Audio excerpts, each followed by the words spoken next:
Good morning friends, welcome to my channel अनोखी मोहब्बत और आप देख रहे हैं unconditional love. First of all, इस चैनल में जो भी न्यू पर्सन है जिन्हें भी मेरी स्टोरीज अच्छी लगती है वो please like share and subscribe करें। Subscribe is just a way to motivate me. अब लास्ट पार्ट में हमने देखा था कि जो कायरा रहती है वो रिद्धि की बहुत केयर कर रही रहती है। रिद्धि भी उसके इस बिहेवियर से अपना गुस्से को साइड करती है और मेल्ट वो हो चुकी रहती है। पर उसके दिमाग में सिर्फ एक ही बात चल रही रहती है कि ऐसा कौन सी बात है जिसकी वजह से वो इतनी ज़्यादा डिस्टर्ब है। कायरा उसके साथ वो बात शेयर ही नहीं करना चाह रही रहती है। अब उसके आगे कायरा ने इस दिनों बहुत ज़्यादा केयर करी रहती है रिद्धि की।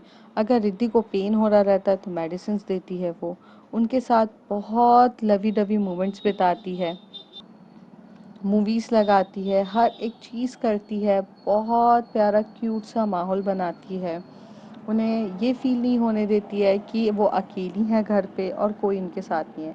कायरा को खाना बनाना बिल्कुल आता नहीं था, लेकिन वो कोशिश ये करती है कि वो कुछ ना कुछ बनाए, इसलिए कभी वो सैंडविच बनाती है, कभी कुछ और बनाती है मैम को खिलाने के लिए, रिद्धि को एंटरटेन करने के लिए। रिद्धि हंसने लगती है तो रिद्धि अपना फ़ोन निकालती है और बोलती है ज़ोमैटो से ऑर्डर कर लो, तुम्हें नहीं आता है कुछ बनाना।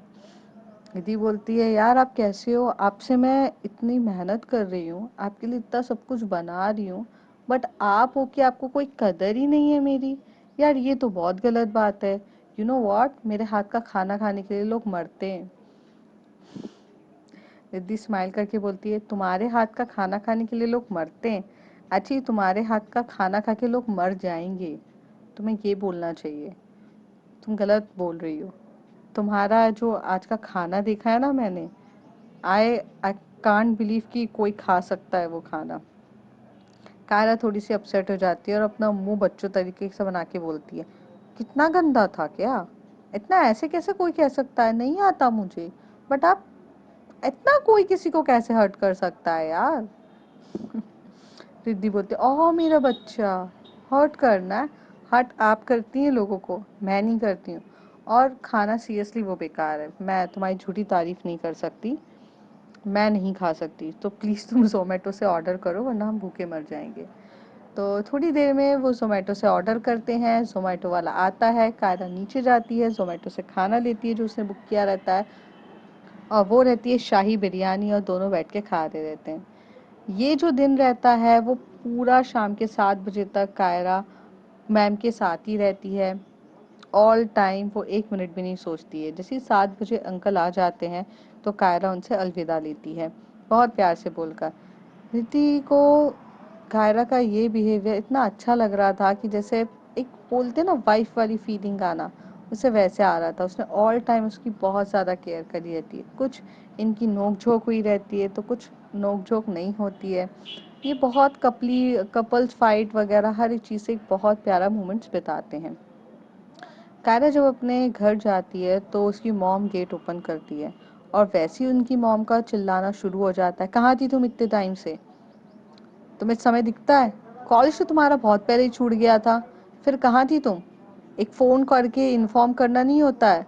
कायरा ये क्या चल रहा है, तुम्हारा बिहेवियर बहुत ज़्यादा चेंज होता जा रहा है, तुम कुछ समझ में भी आता है? हर एक चीज़ के लिए मैं तुम्हारे पीछे करूँ, छोटी सी बच्ची हो क्या तुम? अपनी रिस्पॉन्सिबिलिटी तुम्हें समझ में नहीं आती है? बहुत ज़्यादा हो गया है कायरा, निकलो यहाँ से। अगर अब से ज़्यादा किया ना तो मैं तुम्हें घर पे अंदर ही नहीं आने दूंगी। कायरा का मूड वैसे बहुत अच्छा रहता है क्योंकि वो मैम के साथ बनाकर रहती है, लेकिन वो जैसी घर पे एंटर होती है उसका मूड पूरा स्पॉइल हो जाता है। और वो मॉम को बिना कुछ जवाब दिए, क्योंकि वो सोचती है जवाब देना बेकार है, क्योंकि दीवार पे सर मार के कोई मतलब नहीं होता। तो उसने बोला कोई मतलब नहीं है, वो चुपचाप चली जाती है अपने रूम को लॉक करती है। थोड़ा उसको बहुत ज़्यादा बुरा लग रहा था तो उसकी आंखों में से भी आंसू आ जाते हैं, बट वो रोती नहीं है, वो अपने आप को बहुत कंट्रोल करती है। और वो सोचती है ये तो होना ही है, मेरी मॉम है, मेरी और उनकी बनती नहीं है हर बार, ये तो होना ही है। और ऐसे करके वो रात को सो जाती है। सुबह मॉर्निंग में भी वो सेम जाती है, इस बार वो कॉलेज ही नहीं जाती है। वो अपनी मॉम को बोलकर जाती है कि मैं कॉलेज जा रही हूँ, बट वो कॉलेज नहीं जाती है, वो रिद्धि के घर चली जाती है। और फिर रिद्धि को सेम प्रोसेस से केयर करना, अंकल चले जाते हैं ऑफिस, अंकल के बाद वो बहुत प्यार से करती है, और ऐसे ही इनके ना केयरिंग में 2-3 दिन निकल जाते हैं, पर इस 2-3 दिन में रिद्धि और कायरा बहुत क्लोज आ चुके रहते हैं एक दूसरे के साथ। ऑल टाइम रहना, केयर करना। कभी कभार होता है कि लाइफ में ना इंसान तब क्लोज आता है जब वो हैप्पी मोमेंट्स बिताता है, तब नहीं, जब वो उसके साथ सैड मोमेंट्स बिताता है।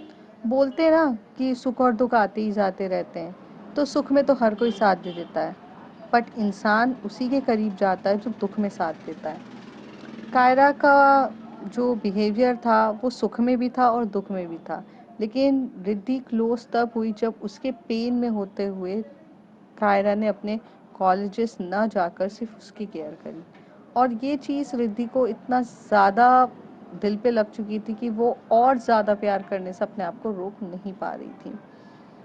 रिद्धि धीरे धीरे बहुत डीपली लव करने लगी थी, और कायरा भी।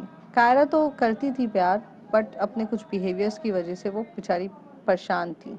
जब सब कुछ शॉर्ट आउट हो चुका रहता है, तो ये लोगों के बीच में अब कोई मिसअंडरस्टैंडिंग या कोई दूरियां नहीं रहती है। रिद्धि ने भी माफ़ कर दिया रहता है कायरा को, क्योंकि उसका इतना केयरिंग नेचर देख के बहुत हो रहता है। फिर शाम का कुछ टाइम था जहाँ पर जो कायरा रहती है वो रिद्धि को अपने ऊपर, मतलब शोल्डर से पकड़ के पूरा एकदम क्लोज ही होकर एक दूसरे के सामने लेटकर टीवी देख रहे रहते हैं। तभी कायरा का फ़ोन बजा रहता है, और वो उसके मॉम का फ़ोन रहता है। जैसे ही वो अपने मॉम का फ़ोन पिकअप करती है, वो थोड़ा सा डर जाती है और धीरे से आवाज़ में बोलती है, हेलो मॉम। मॉम उसकी वहाँ से ज़ोर से चिल्ला के बोलती, कायरा कहाँ हो तुम? कितनी देर हो गई है, तुम्हें आना नहीं होता है क्या? तुम इधर आओ, फिर मैं तुम्हें बताती हूँ। तुम मुझे बोल के गई थी कि तुम कॉलेज जा रही हो, तुम कॉलेज तो गई नहीं हो। किसके साथ हो? क्या चल रहा है तुम्हारा? तुम अभी के अभी घर आओ, वरना मैं तुम्हें बताती हूँ। इस बार तुम्हें मेरे से कोई बचा नहीं सकता है। कायरा ये सुनकर बहुत ज़्यादा डर जाती है, और वो बोलते, मॉम मैं आ रही हूँ, बस मैं 5 मिनट में आ रही हूँ। और ऐसे करके वो फ़ोन काट देती है। रिद्धि ये सब देखती है, और रिद्धि एकदम से कायरा का हाथ पकड़ के बोलती है, क्या हुआ है?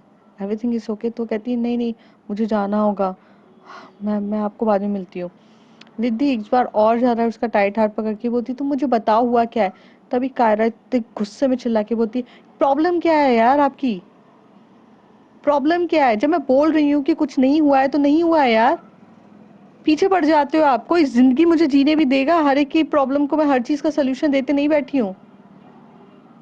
आप मेरी गर्लफ्रेंड हो, लेकिन मेरी वाइफ बनने की कोशिश मत करिए आप, जो हर एक एक चीज का मैं आपको हिसाब देती रहूंगी।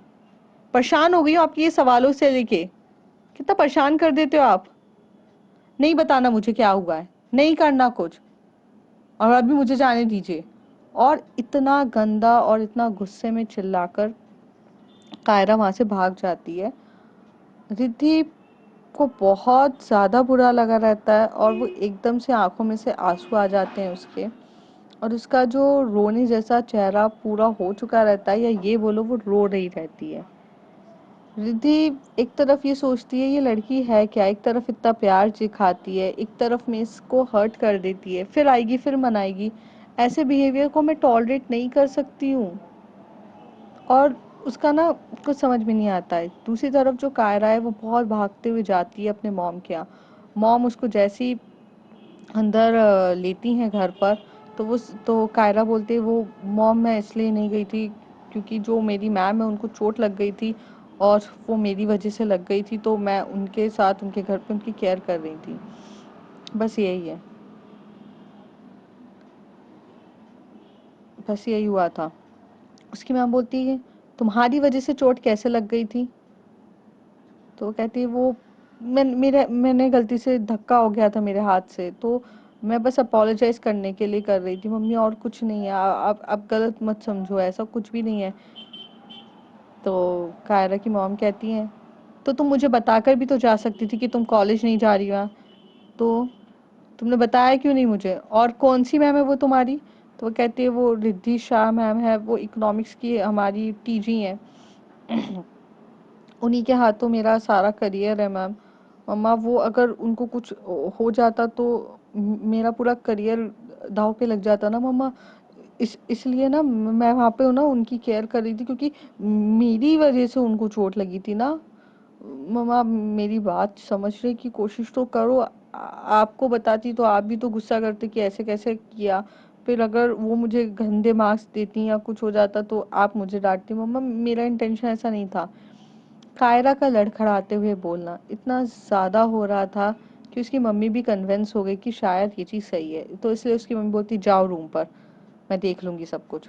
और कायरा वहाँ चली जाती है। वो इतना ज़्यादा घबरा चुकी रहती है कि वो कुछ करती नहीं है। वो गेट लॉक करती है और वो गेट के लॉक करने के बाद अपने डोर के वहाँ बैठ के इतना जोर जोर से उसके आंखों में से आंसू निकल रहे रहते हैं, उसको रोना आ रहा रहता है। वो चीख के चिल्लाकर रोना चाहती है, बट अपना मुंह बंद करके वो रो रही रहती है। जैसे उसको लगता है कि यार क्या हो गया है मेरे साथ, मेरी जिंदगी कितनी हो रही रहती है। एक तरफ कायरा इतनी ज़्यादा पेन में थी कि उसे समझ में नहीं आ रहा था कि वो कैसे हैंडल करेगी रिद्धि और अपने मॉम के इस बिहेवियर के बीच में। वो पिस चुकी है, उसे कुछ समझ में नहीं आ रहा था। दूसरी तरफ जो रिद्धि थी वो बहुत रोए जा रही थी। उसका रोने का लेवल इतना ज़्यादा हो रहा था कि समझ में नहीं आ रहा था। शाम का टाइम रहता है तो रश्मि और जिया भी आते हैं उससे मिलने के लिए। जब रश्मि और जिया आते हैं तो वो रिद्धि को रोता हुआ देख के बोलते, अब क्या हो गया तुझे, क्यों रो रही है तू? रश्मि बोलती है और एकदम से उसे हक करती है। तभी रिद्धि कहती है, कुछ नहीं यार, बस आंखों में कुछ चला गया होगा इसलिए आ रहा है। तो कहती है, बच्ची समझ के रखा है क्या, आंखों में कुछ चला गया था? बता क्या हुआ है, तू मुझे नहीं बताएगी, अपनी बेस्ट फ्रेंड को नहीं बताएगी? तो वो कहती है, यार मुझे कायरा। फिर जिया कहती है, लगता है अब क्या कर दिया कायरा ने? यार तू बोले रिद्धि तो मैं एक बार कायरा को अच्छे से समझा दूं, क्यों वो तुझे हर्ट कर रही है, क्या हुआ है, बात करते हैं ना उससे। तभी रिद्धि बोलती, बात वो नहीं है जिया, वो बहुत अच्छे से मेरी केयर की है उसने 3-4 दिन में। मेरा पेन वेन जो था उसने बहुत केयर किया। वो वो कॉलेज भी नहीं गई। मुझे ऐसा लग रहा है कि उसकी फैमिलीज कुछ इशू होगा क्या है। जब भी उसकी मॉम का फ़ोन आता है वो इतनी ज़्यादा डर जाती है, कुछ हो जाता है। आज भी वो मॉम का फ़ोन आया, वो इतनी डर गई। मैंने उससे पूछा कि तुम क्या, कहाँ हो क्या, उसने मुझे इतना। छोड़ यार। रश्मि बोलती है, क्या छोड़, क्या सुनाया उसने मुझे तुझे? उसको अब फिर से सुनाया उसने? क्या सुनाया तू मुझे ये बता पहले। तो उसने मुझे बस इतना सुनाया है कि यार तुम मेरी वाइफ नहीं हो जो तो हर चीज़ का पूछ रही हो, ये वो, मैं तुम्हें हर चीज़ के सवालों के जवाब नहीं दूंगी, ऐसे उसने मुझे बहुत बुरा बोला। रश्मि जब ये सब सुनती है तो वो बहुत गुस्से में आ जाती है। बोलती है, यार जिया सीरियसली यार, कायरा की लिमिट क्रॉस हो जाती है। कायरा को ना अपनी जो लैंग्वेज और अपने इन सब में फ़िल्टर लगा के बात करना आता ही नहीं है, कंट्रोल ही नहीं है। वो कुछ भी कहीं से भी किसी के साथ भी कैसे भी बोल देती है। जिया बोलती है, रश्मि काम डाउन। रश्मि बेबी आप यहाँ बैठो। वो बोलती है कि देखो रिद्धि, एक बात बोलूँ, कभी तुमने रबर बैंड को देखा है? तो कहती है, हाँ। अगर उसे दोनों साइड साइड से पकड़े तो तब तक ठीक होता है, लेकिन एक सिर्फ पकड़ा है और दूसरा उसे खींच रहा है, और अगर उसने वो छोड़ दिया तो चोट दूसरे वाले को लगेगी। तो रिद्धि कहती है, हाँ वैसा ही हो रहा है। कायरा सिर्फ तुम्हारे वो रबर बैंड को पकड़ी है, मतलब rubber band is your relationship, वो पकड़ी है और तुम यहाँ पर उसे खींच रही हो। खींच मतलब डीपली उसमें घुस रही हो। कायरा उसमें घुस नहीं रही है, लेकिन जब उसने वो छोड़ दिया ना तो चोट तुम्हें लगेगी। तुम अपना पूरा इन्वेस्ट कर चुकी हो। ऐसा नहीं बोल रही हूँ कि कायरा अपना प्यार नहीं करती है तुमसे, करती है यार, वो भी बहुत ज़्यादा तुमसे प्यार करती है। देखा है मैंने उसकी आंखों में, झूठ नहीं कहूँगी। लेकिन अभी वो ऐसी सिचुएशन में है कि जहाँ पर वो रिलेशनशिप को होल्ड करके रखी है और तुम डीपली घुस रही हो। और वो ऐसी सिचुएशन में अगर उसका थोड़ा भी शायद से वो डिस्टर्ब या कुछ अगर उसने छोड़ दिया ना तो चोट सिर्फ तुम्हें ही लगने वाली है। तो ऐसे मत हो, तुम खींचो मत रिलेशनशिप को। अगर उसने होल्ड किया है तो तुम भी रबर बैंड को सिर्फ होल्ड ही करो ना। क्यों तुम्हें उसे खींच के खींचना है? रिद्धि सारी बातें सुन रही रहती है जिया की और उसको कहती है कि क्या तुम साफ साफ शब्दों में मुझे बताओ कि तुम कहना क्या चाह रही हो। तभी जिया कहती है कि मैं सिर्फ इतना कह रही हूँ कि रिद्धि अगर अपना इशू सॉरी कायरा अगर अपना इशू तुम्हें नहीं बता रही है, मे बी उसकी कुछ पर्सनल इश्यूज होगी, चीज़ें होगी, तो उसमें उसे घुस के मत पूछो, उसे उसको उसके हालात में छोड़ो, ठीक है। उसे उसका स्पेस दो, उसको उसका टाइम दो। जब वो उसको लगेगा कि वो तुम्हें आकर खुद आकर बताना चाहती है तो वो बताएगी। वरना अगर तुम उसको घुस घुस के उसके पीछे चलती गई ना तो तुम खुद को हर्ट करोगी, उसको नहीं। अगर उसे बताना होता तो वो पहले बता देती, पहली चीज़। दूसरी चीज़, तुम सिर्फ और सिर्फ कायरा के इर्द गिर्द घूम रही हो। कायरा तुम्हारे साथ बदतमीजी करती है, फिर तुमसे सॉरी बोलती है, तुम उसे मना लेती हो, वो तुम्हें मनाती है और तुम मान जाती हो, तो वहीं पर वो सब चीज़ें ख़त्म हो जाती है। कायरा को रियलाइज़ करवाओ कि तुम सिर्फ उसके लिए एक टॉय नहीं हो जो वो जैसे बिहेव करे, या फिर उसको ये रियलाइज़ कराओ कि ये रिलेशनशिप जितना तुम्हारे लिए इम्पोर्टेंट है उतना उसके लिए भी इम्पोर्टेंट है। उसे ये डर है ही नहीं कि वो तुम्हें खो सकती है। उसे पता है कि मैं रिद्धि के साथ कैसे भी बिहेव करूँ, मैं एक चॉकलेट लाऊंगी, मैं कुछ भी करूँगी, वो मान जाएगी। ये चीज़ उसके दिमाग से निकालो। अगली बार वो कुछ बोलने से पहले 100 बार सोचेगी तुम्हारे सामने कि यार ये सब नहीं बोलना चाहिए मुझे। तो वो सब के लिए तुम्हें वो फियर पैदा करना पड़ेगा उसके ऊपर, जो तुम नहीं कर रही हो। तुम हर एक चीज़ में उसकी बात मान जाती हो। रिलेशनशिप में हर चीज़ होना ज़रूरी है, किसी को खोने का डर भी होना ज़रूरी है, तभी इंसान उसे टेक एज अ ग्रांट नहीं लेता है। And now the time the Kaira was take you as a grant. तो अगर तुम्हें मेरी बात बुरी लग रही है या सही लग रही है मुझे नहीं पता, बट अब इसको इतनी इम्पोर्टेंस मत दो। थोड़ा उससे डिस्टेंस मेंटेन करो, उसे उसका स्पेस दो, अपने स्पेस में वो अपने आप को ठीक करे, और जब वो अपने आप ठीक हो जाएगी तुम दोनों बैक टू द रिलेशनशिप। क्योंकि अगर उसका नेचर ऐसा है, वो नहीं बताना चाहती है, तो तुम उसे फोर्स करोगी तो इस ड्यूरेशन में तुम अपने अलग एक्टिविटीज़ करो ना। तुम कायरा कायरा मत करो, तुम अलग चीज़ों में ध्यान दो। रश्मि ये थोड़ी देर में बोलती है कि जिया सही कह रही है, मेरे भी यही एडवाइस है तुझसे। Find a someone, I mean, I'm not saying find someone, find something which is valuable for you. किसी भी एक्टिविटीज़ में काम कर जो तुझे अच्छा करे, ठीक है। कोई तुझसे अच्छे से बात करता है तो बात कर। ऑल द टाइम ये सोच कि कायरा को बुरा लगेगा, ये लगेगा, मत कर। कायरा को वो फियर लेकर आ, उसे जेलसी फील करा यार, उसे डर पैदा होना चाहिए उसके अंदर। ओके। दीदी बोलती है यार मेरा नेचर नहीं है ऐसा यार, मैं सिर्फ एक ही के लिए डेलिकेटेड हूँ। जिया और रश्मि दोनों अपने सर पे हाथ रख के बोलते हैं मेरी माँ डेलिकेटेड ही रहे उसके लिए, बट खोने का डर पैदा करना होगा। अगर वो तुझे किसी और के पास जाते हुए देखेगी तो उसे ये डर पैदा होगा कि वो तुझे खो रही है। तो प्लीज़ किसी और के पास जाना नहीं है, बट अगर कोई तुझे इम्पोर्टेंस दे तो तुझे भी सामने वाले से अच्छे से बात करके तुझे सिर्फ फील कराना है, तुझे नहीं जाने के लिए कह रहे हैं। और तू चिंता मत कर, उसमें हम तेरी हेल्प कर देंगे। अभी तू रिलैक्स कर और कल से कॉलेज आ जाना, ठीक है। अभी हम लोग जाते हैं, हम लोग को बहुत सारा काम है, तूने खाना खाया? तो कहती है हाँ। ऐसा कह के रश्मि और जिया उसे बहुत अच्छे से समझा के अपने अपने घर चले जाते हैं। नेक्स्ट डे जब रिद्धि उठती है तो वो डिसाइड करती है कि वो रश्मि और जिया की बात को मानेगी, क्योंकि रबर वाली बात तो उसे बहुत पसंद आती है कि एक ने होल्ड किया और मैं उसे खींच रही हूँ, छूटा तो चोट मुझे लग जाएगी, तो मतलब नहीं है ना ऐसे।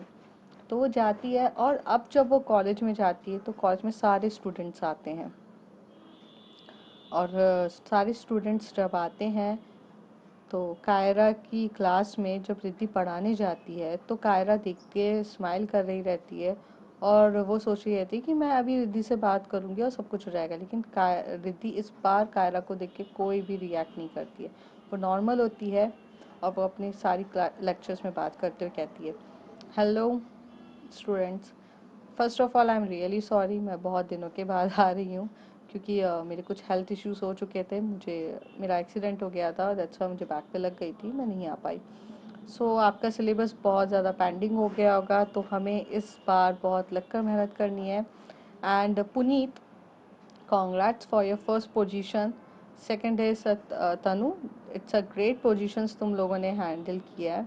और यहाँ पे जितने भी टॉप फाइव्स में आए हैं उन सबको मैं बहुत खुश हूँ कि मेरी क्लास में आप लोगों ने इतना इनिशिएटिव दिया। That was very mind blowing for me. Let's start the lecture and before to start a lecture, हमारी क्लास में एक न्यू स्टूडेंट्स आई हैं, तो तभी वहाँ से प्रिंसिपल उस न्यू स्टूडेंट को लेकर आता है और वो कहती है कि मीट संजना।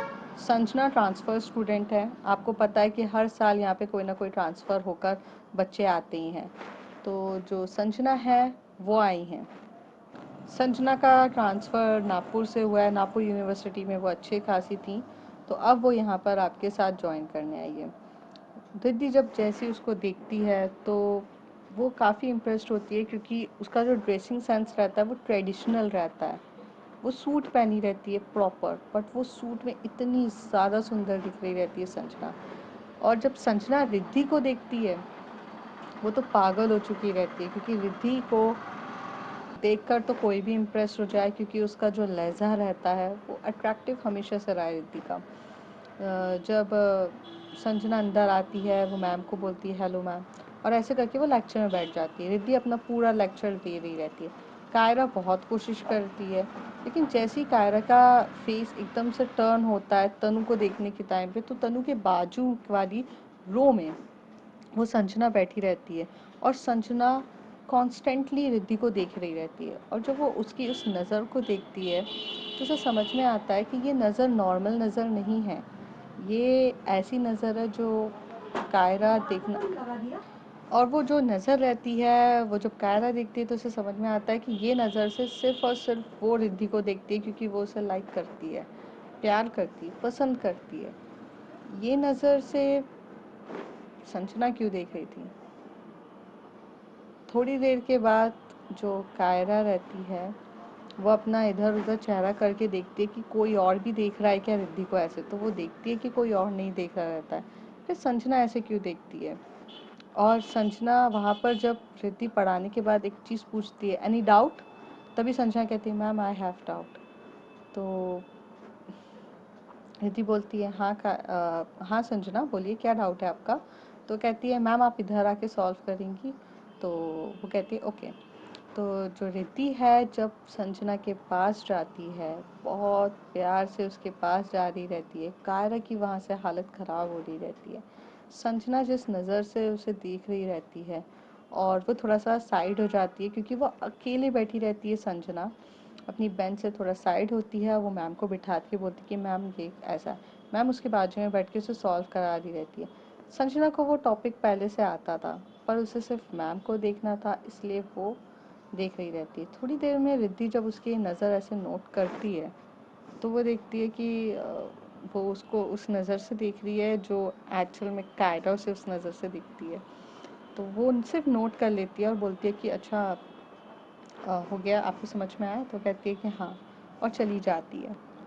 जब वो जैसे ही जाती है तो वो स्टाफ रूम में जाती है। स्टाफ रूम में बैठ के सोच रही रहती है कि क्या हो रहा है। तभी रश्मि और जिया आते हैं, तो रश्मि बोलती है, जो रश्मि रहती है वो बोलती है कि कहाँ बिजी हो, कहाँ लगी हुई हो तुम, चलो बताओ क्या हुआ। तो रिद्धि बोलती है यार मैंने ना सोचा वो तुम्हारी वाली बात पे कि मुझे उसे रियलाइज़ करवाना चाहिए, मुझे उसे रियलाइज़ करवाना चाहिए। जो क्लास में ना एक न्यू लड़की की एंट्री हुई है जिसका नाम संजना है, वो मुझे ना बहुत वैसी वाली नज़र से देख रही थी जैसे कि कायरा मुझे देखती है। तभी जिया आती है, बोलती अच्छा तो बढ़िया है ना। तो थोड़ी बहुत बातें बातें बढ़ा उसके साथ और कायरा को जला। अब वो कैसे करना है क्या करना है वो सब हम देख लेंगे। और रही बात संजना ना, ठीक है इन्फॉर्मेशन मैं निकाल लूँगी, you don't worry for that. Rashmi बोलती है तुम्हें बहुत जल्दी है ना हर चीज़ की इन्फॉर्मेशन निकालने की। तो कहती है तुम बेबी अभी शुरू मत हो जाना, मैं रिद्धि की हेल्प कर रही हूँ। तो कहती है ओके। तो रश्मि बोलती है हाँ, why don't you get closer to her, तभी वो रियलाइज होगा उसको। कभी कभार ऐसी वे में रियलाइज़ कराना पड़ता है यार, ऑप्शन नहीं रहता। नहीं चाहते हम, बट कराना तो पड़ेगा, रश्मि कहती है। तो कहती है करना चाहिए। पर मुझे ये कैसे पता चलेगा कि मेरे संजना के क्लोज आने पर कायरा अफेक्ट हो रही है। तब जिया और रश्मि हंसते हैं, बोलते हैं अरे वो होगी अफेक्ट, वो हम पता कर लेंगे, मेरी माँ तू टेंशन मत ले। ऐसे बोल के कायरा अपने जो सॉरी ऐसे बोल के जो रिद्धि और जिया रहते हैं वो अपने स्टाफ रूम से बाहर चले जाते हैं। अ, तब तक के लिए